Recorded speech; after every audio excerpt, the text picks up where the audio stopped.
I'm going to speak Russian. Everything I am going to say in front of you today can be used against me by the authorities in my country, but I am committed to tell you nothing but the truth. While the essence of retaining power in any totalitarian state is based on total control over the information space, and Belarus is not an exception. And that's why the whole history of Lukashenko's 17-year-long rule can be considered as a cruel and hardcore chronicle on confrontation.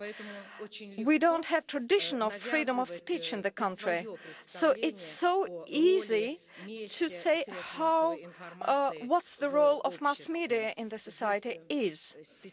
So now I'm going to quote Lukashenko, what he has said about mass media role. The whole policy within mass media is aiming to have a full control. They interfere in newspapers, magazines, they limit access to mass media, and we have economical discrimination of free mass media in Belarus. We have just 1/2 of leading periodical editions in the country that are independent. We have just 30 of them left, and their cumulative print run is equal to the weekly print run of Sovietskaya Belarusia daily, published by the presidential administration. The official mass media have a propaganda function in the society. Well, the internet is still that sphere where we have free access, but the authorities think that internet is a threat. They decided this last year, and then they adopted 12 legal acts to regulate access to the internet. We have blacklists of internet sites in the country, and 2 of our most popular newspapers, Hartia and Belarus Partizan, have been blacklisted, and today the internet access to these sites are limited. But the election campaign was a real disaster for mass media. After the 19th of December, after the last presidential election, a new record of repressions and violence of freedom was set. The authorities wanted mass media to be silent. They wanted to frighten the population.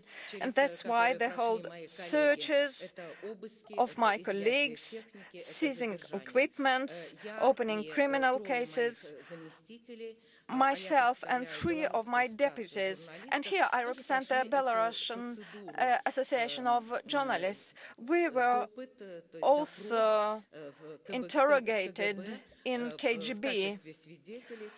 We had a status of witnesses after the 19th of December. The following day, on the 20th of December,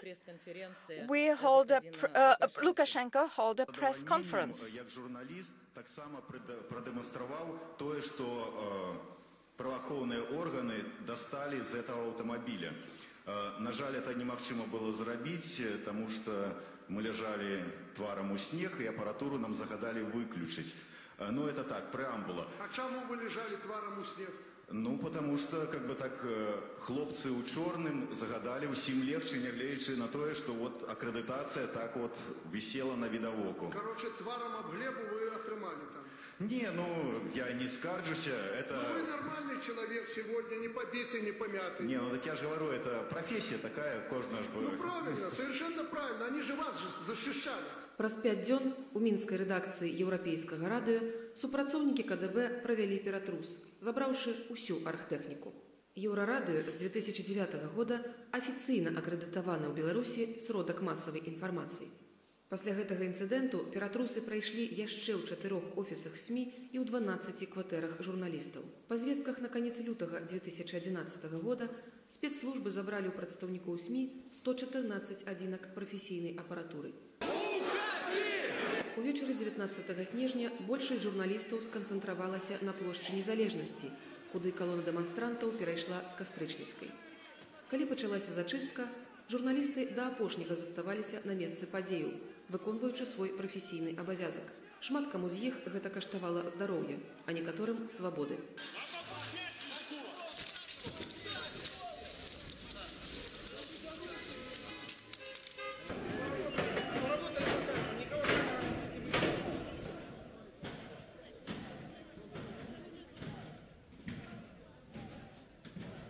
Сюда камеру покажи, камеру, вот, покажи. Ты с какого, да? Ну вообще ты целый, не попал? Да, у меня. А почему на вас напали? Вижу, потому что я снимал.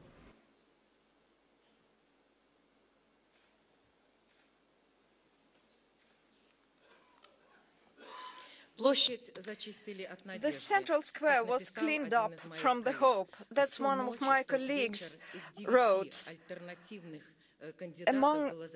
We had 9 independent candidates, and 7 of them were arrested that night during the election campaign for arranging mass riots.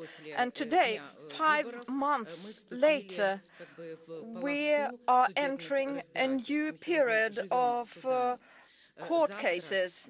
Tomorrow, a new case will start against my colleague, a very famous journalist, Irina Khalip, will start.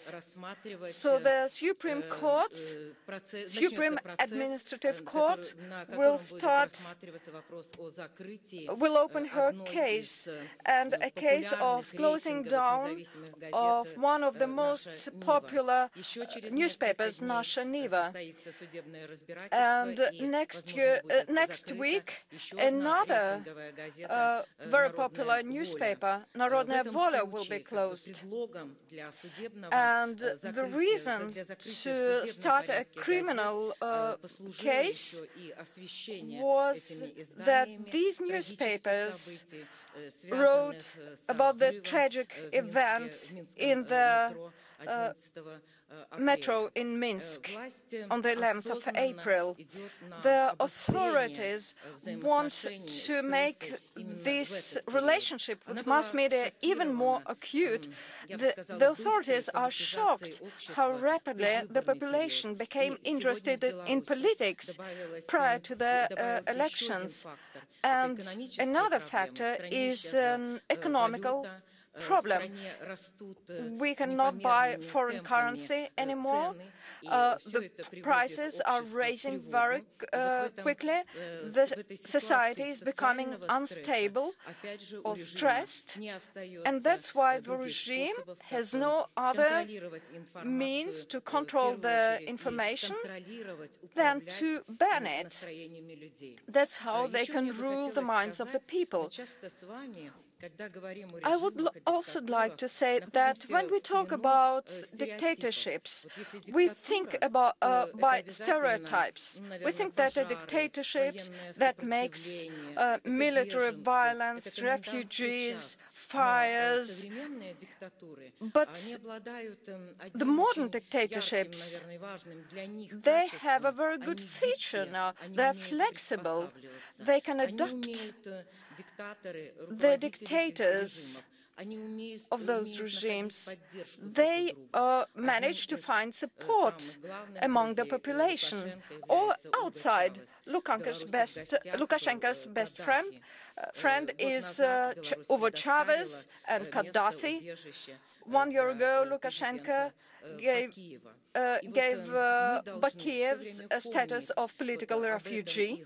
So we have to keep this in mind. This is a kind of talent they have, and we have to be consolidated in these circumstances. Because even if the regime is active within one single country, it's still a threat to the world community and to the basic principles of open society. I would like to use this possibility and thank the Norwegian Human Rights House and the Helsinki Committee.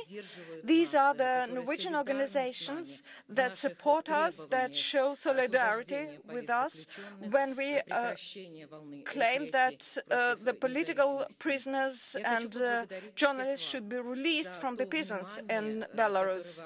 I would like to thank you for the attention you pay for the problems in Belarus. For us who live in Belarus, it's very important. It keeps the hope living in us.